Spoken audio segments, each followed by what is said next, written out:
नमस्कार, आप देख रहे हैं न्यूज़ 18 का डिजिटल प्लेटफॉर्म। मैं हूं आपके साथ पुनीत और इस वक्त जो बड़ी खबर आ रही है वो आ रही है पड़ोसी मुल्क पाकिस्तान से। और यहां से जो खबर आ रही है वो बेहद चौंकाने वाली खबर है। चौंकाने वाली खबर इसलिए है क्योंकि यहां पर एक ट्रेन को हाईजैक करने जैसी जानकारी निकलकर सामने आ रही है। जी हां, पाकिस्तान में ट्रेन हाईजैक कर ली गई जिसमें करीब 120 मुसाफिर यात्रा कर रहे थे। उसके बारे में बड़ी जानकारी निकल कर आ रही है और ये हाईजैक करने का काम या ट्रेन को अपने कब्जे में लेने का काम जो है ये पाकिस्तान में बलूच लिबरेशन आर्मी यानी कि BLA ने किया है। और ये पैसेंजर ट्रेन है जिसे हाईजैक कर लिया गया और इसमें 120 यात्री सफर कर रहे थे। उस वक्त इस ट्रेन को हाईजैक किया गया, ऐसी जानकारी निकलकर सामने आ रही है। और बलूच लिबरेशन आर्मी की तरफ से यह भी कहा गया है कि अगर कोई एक्शन होता है, कोई सैन्य एक्शन लिया जाता है तो वो जवाब देंगे इसका। और जितने भी लोग इसमें जो मुसाफिर हैं, जो यात्रा कर रहे हैं, उनकी जान के लिए खतरा होगा।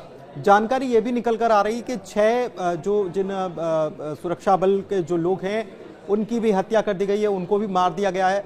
ये बलूच लिबरेशन आर्मी ने पैसेंजर ट्रेन को हाईजैक करने का ये दावा किया है और रिपोर्ट जो बता रही है उसके मुताबिक इसमें 120 यात्री जो हैं उनको बंधक बना लिया गया है। आर्मी के जवानों की हत्या करने की जानकारी सामने आ रही है कि 5 आर्मी के जवानों की, माफ कीजिएगा, 6 आर्मी के जवानों की हत्या कर दी है BLA यानी कि बलूच लिबरेशन आर्मी ने।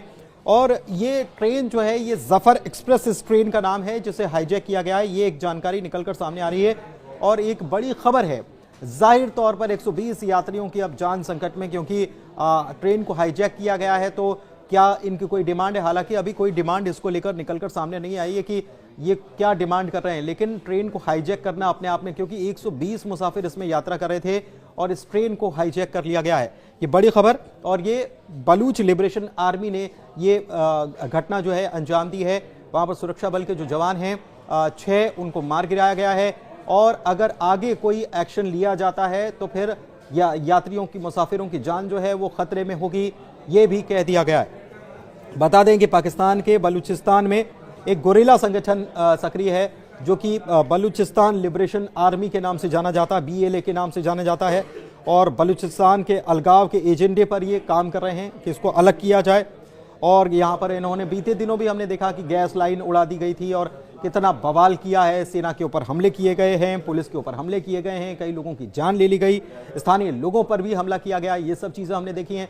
लेकिन अब BLA की तरफ से ये जो किया गया है ये बहुत ज़्यादा चौंकाने वाला है। और पड़ोसी मुल्क पाकिस्तान में जाहिर सी बात है कि इस खबर के सामने आने के बाद हड़कंप मचा हुआ है, पूरी सरकार में हड़कंप मचा हुआ है कि BLA की तरफ से ये जो किया गया। और ये जफर एक्सप्रेस बताई जा रही है, जिस ट्रेन को हाईजैक किया गया है उसका नाम जफर एक्सप्रेस है जिसे हाईजैक कर लिया गया और इसमें 120 मुसाफिर यात्रा कर रहे थे। जब यहां पर जवान कार्रवाई करने के लिए जाते हैं तो उनकी हत्या कर दी जाती है, ये भी जानकारी है। और ये भी कह दिया जाता है कि अगर आगे से कोई एक्शन लिया जाता है उनके खिलाफ तो फिर वो 120 मुसाफिरों की हत्या कर देंगे।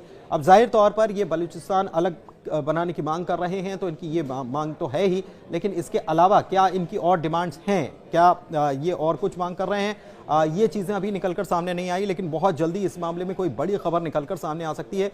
ये आपको बता दें कि इसका पहला कमांडर जो था BLA का, ये मीर बलाची है और इसका मीर बलाच मेरी इसका नाम था। और ये पहला कमांडर हुआ करता था जो 2008 में अफगानिस्तान में मारा गया था। एक वायुसेना की तरफ से एक्शन हुआ था, उसमें इसे ढेर कर दिया गया था।